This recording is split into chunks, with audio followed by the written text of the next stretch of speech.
Bonjour les marmottes, c'est Madame Martin. Aujourd'hui, on va finir notre livre Un fauteuil pour ma maman.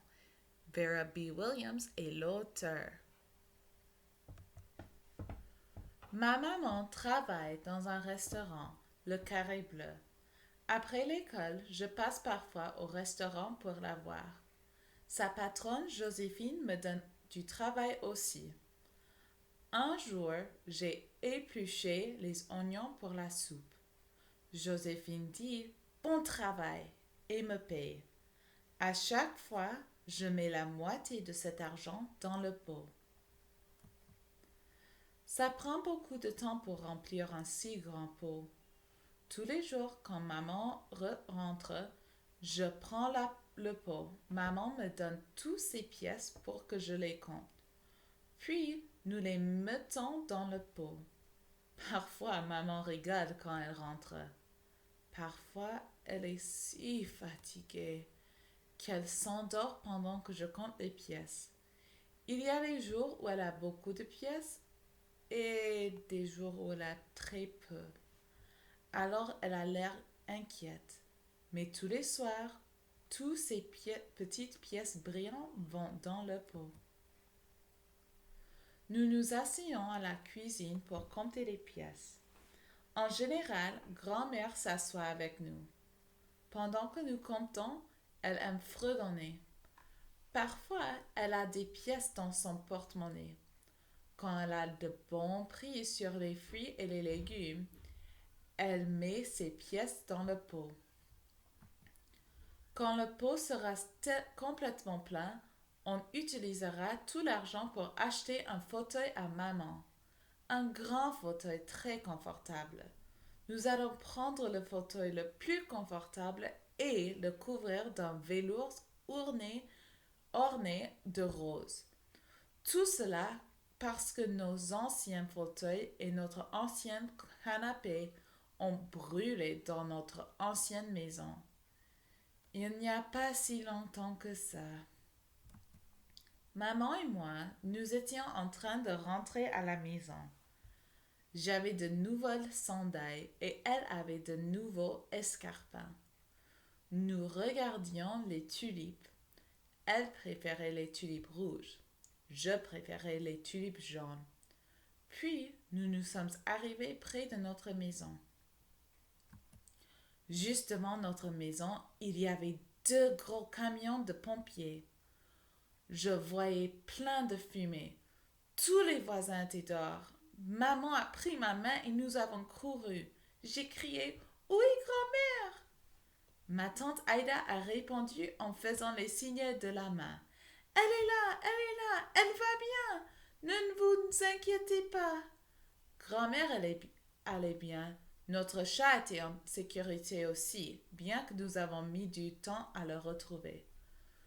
Tout ce qui était dans la maison a été détruit. Nous sommes allés chez ma tante Aïda et mon oncle Sandy.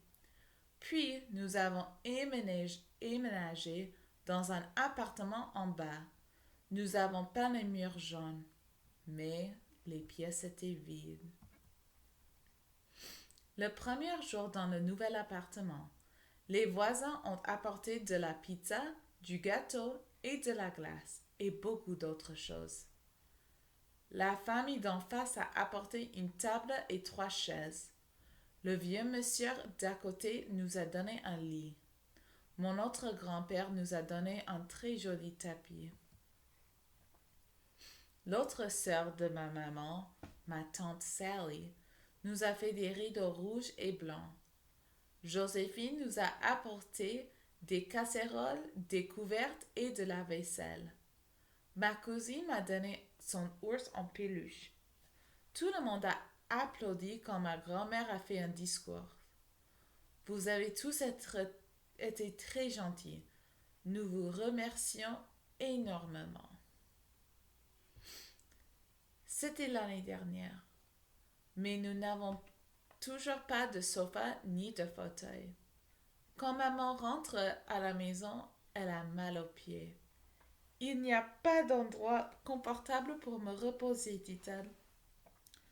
Quand grand-mère veut s'asseoir et fredonner en coupant les pommes de terre, elle doit trouver une position confortable sur une chaise. C'est donc la raison pour laquelle maman a apporté le plus grand pot qu'elle a trouvé au restaurant, dans lequel nous mettons tous nos pièces. Maintenant, le pot est trop lourd pour moi. Oncle Sandy m'a donné une pièce de 25 centimes. Il a dû me porter pour que je puisse la mettre dedans.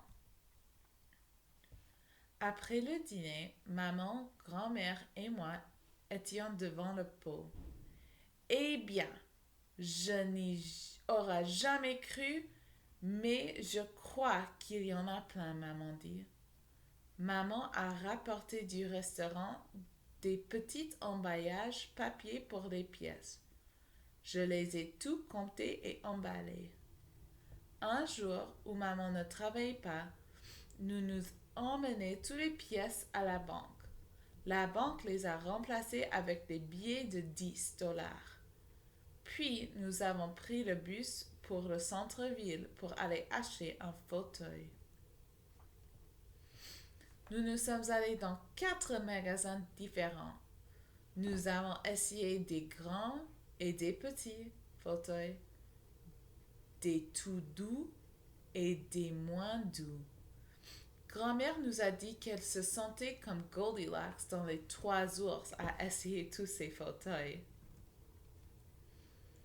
Finalement, nous avons trouvé le fauteuil de nos rêves et l'argent du pot a suffi pour l'acheter.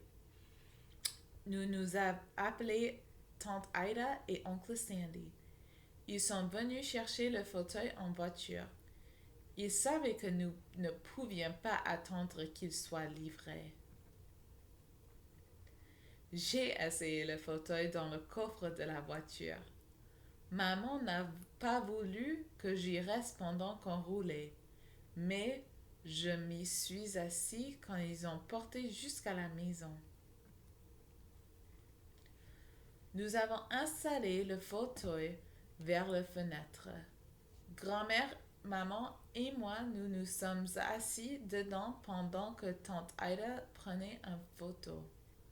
Maintenant, grand-mère s'assoit et parle aux gens qui passent par la fenêtre pendant la journée. Maman s'y assoit pendant qu'elle regarde la télé après son travail.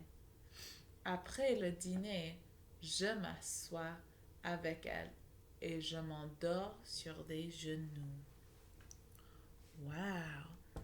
Alors, on a bien regardé les choses que la famille de la petite fille veut après qu'ils ont eu tous les besoins après le feu dans leur appartement. Merci pour écouter. À bientôt.